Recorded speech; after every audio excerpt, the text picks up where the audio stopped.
What's the meaning of carotid artery?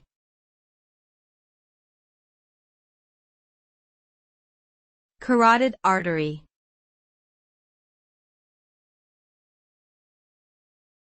Carotid artery.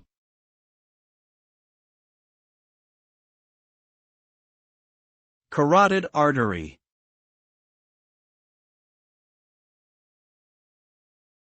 Carotid artery.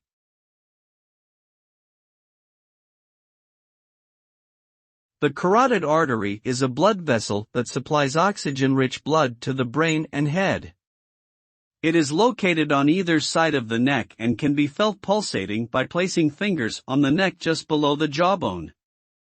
The carotid artery plays a crucial role in maintaining brain function and, if blocked or damaged, can lead to serious health problems such as stroke and cognitive impairment.